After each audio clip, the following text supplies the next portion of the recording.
So hey guys, welcome back to my channel. कैसे हैं आप सभी? I hope you all are doing good. So in previous lecture we discussed about grounds of divorce. There were three grounds we discussed about, that were cruelty, adultery and desertion. So in this lecture we will discuss about conversion. So what is conversion? If one of the spouse converts his religion to any other religion without the consent of the other spouse, then the other spouse can approach the court and seek the remedy of divorce. Conversion क्या होता है?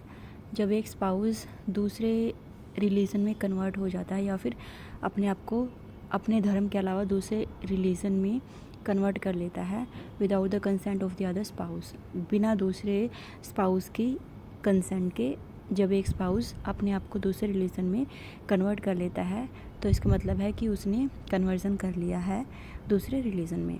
Then the other spouse can approach the court and seek the remedy of divorce.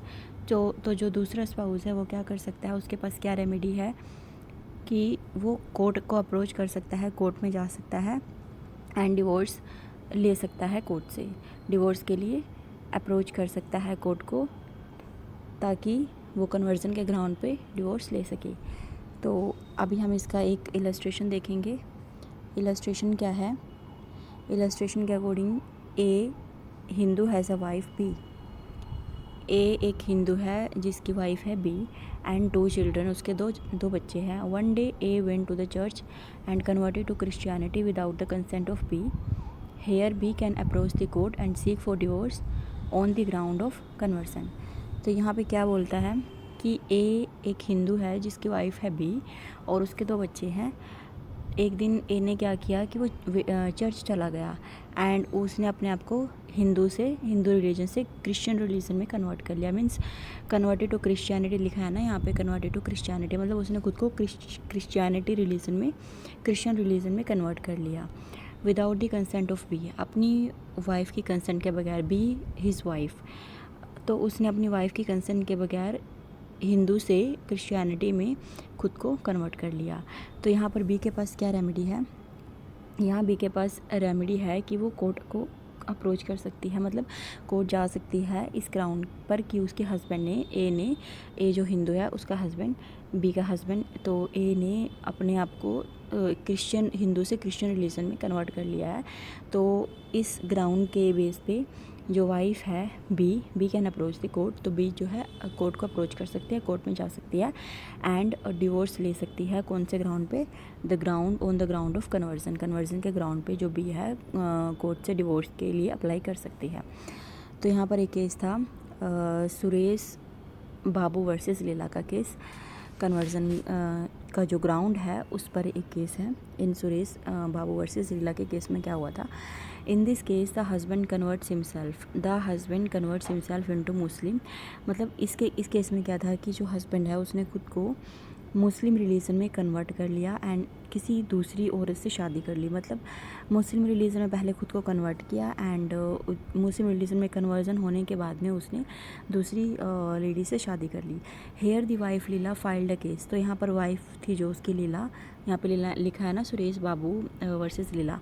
तो जो wife है लीला filed a case. लीला ने क्या किया? Case file किया कोर्ट में and demanded the divorce on the ground of conversion. और उसने इस कन्वर्जन के ग्राउंड पे डिवोर्स की डिमांड करी without her consent and cruelty. जो उससे ऑब्टेन मतलब जो उस कन्वर्जन किया गया था by the husband without the consent of her his wife.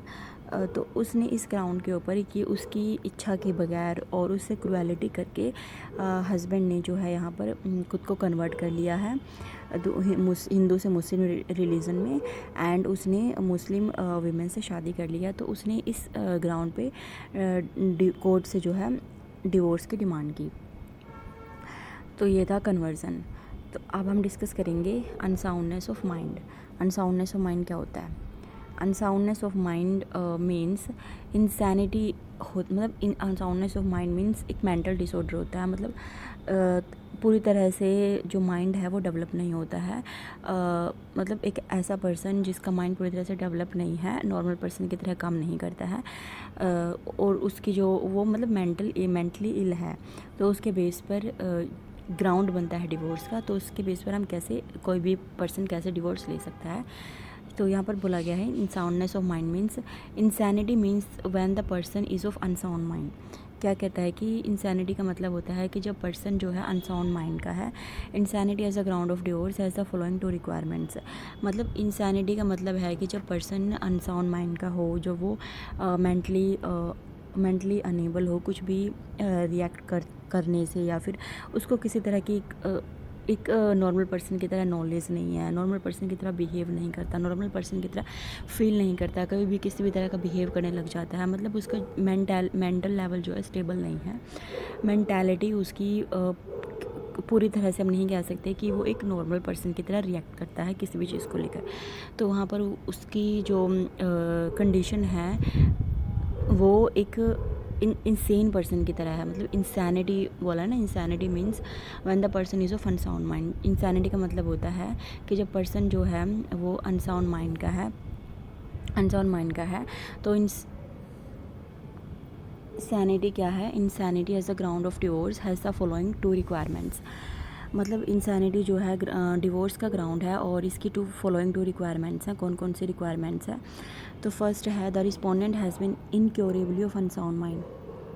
जो रिस्पोंडेंट है वो इनक्योरेबली ऑफ अनसाउंड माइंड, मतलब उस पर्सन की एक ऐसी मेंटल इलनेस है जिसको क्योर नहीं किया जा सकता, जो कि इनक्योरेबल है। तो उस ग्राउंड पे मतलब उस जो टू रिक्वायरमेंट्स हैं इंसैनिटी अनसाउंडनेस ऑफ माइंड की, उसमें पहली ये है कि जो रिस्पोंडेंट है वो एक ऐसी मेंटल डिसऑर्डर है उसको, जिसको क्योर नहीं किया जा सकता, इनक्योरेबली ऑफ अनसाउंड माइंड है। The respondent has been suffering continuously और intermittently from mental disorder of such a kind and to such an extent that the petitioner cannot reasonably be expected to live with the respondent। दूसरी ये वाली है कि जो respondent has been suffering continuously, मतलब जो respondent है वो कंटिन्यूसली सफ़र कर रहा है, कंटिन्यूसली और इंटरमिटेंटली सफ़र कर रहा है मेंटल डिसऑर्डर से। कंटिन्यूसली और इंटरमिटेंटली का क्या मतलब होता है? मतलब कभी वो ठीक हो जाता है, कभी वो बीच बीच में वैसी ही हरकतें करता है। मतलब इंटरमिटेंटली मतलब कभी ठीक हो जाना और कभी फिर से वापस उसी कंडीशन में आ जाना। ठीक है, तो ये इसका मतलब है इंटरमिटेंटली का मतलब कि एक टाइम नॉर्मल रहना और एक टाइम वैसे ही प्रीवियस कंडीशन में आ जाना। From mental disorder of such a kind and to such an extent that the petition cannot reasonably be expected to live with the respondent. और इस हद तक वो जो रिस्पोंडेंट है, इस हद तक वो अनसाउंडनेस ऑफ माइंड है उसका, इस हद तक वो मेंटली डिसेबल है कि जो पटिशनर है वो रीजनेबली एक्सपेक्ट नहीं कर सकता रिस्पोंडेंट के साथ रहना, रिस्पोंडेंट के साथ नहीं रह सकता वो। ठीक है, तो आज की वीडियो में हम बस इतना ही डिस्कस करेंगे, conversion and unsoundness of mind.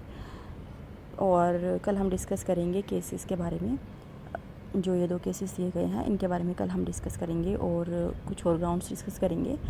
तो आज के लिए बस इतना ही। अगर आपको कुछ भी डाउट रहता है तो you can mention your doubt in the comment section box. मैं नेक्स्ट वीडियो में आपके जो भी डाउट्स हैं वो क्लियर कर दूँगी। तो अगर आपको वीडियो अच्छा लगा हो तो please like share and subscribe to my channel. तब तक के लिए थैंक यू सो मच।